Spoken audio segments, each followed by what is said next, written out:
প্রশাসনের দৃষ্টি আকর্ষণ করছি যেন এটার পুরো তথ্যটা খুঁজে বের করার জন্য। আমরা চাই আমাদের সাংবাদিক সমাজকে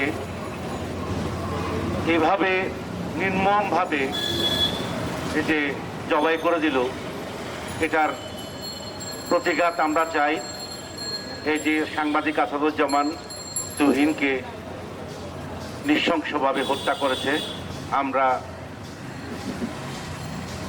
আজকে এই সাংবাদিক সমাজটাকে, মানুষ কি হচ্ছে দেশের মধ্যে কিছু বোঝা যাচ্ছে না, কেন এখন আমাদের সাংবাদিককে এত নির্যাতন করছে, অত্যাচার করছে, এটার আমরা তীব্র প্রতিবাদ জানাচ্ছি।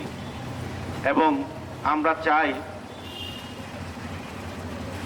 সামনের দিকে আমাদের এই যে আসাদুজ্জামান তুহিনের আরও হত্যাকারী যারা আছে সবাইকে দৃষ্টান্তমূলক ফাঁসির দাবি জানাচ্ছি। আমরা চাই আমাদের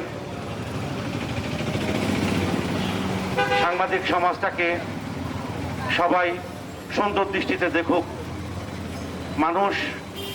আমরা চাই সাংবাদিক সমাজের মধ্যে আমাদের তীব্র নিন্দা আমাদের সবসময় এগিয়ে যাচ্ছে আমাদের সাংবাদিক ভাইয়েরা।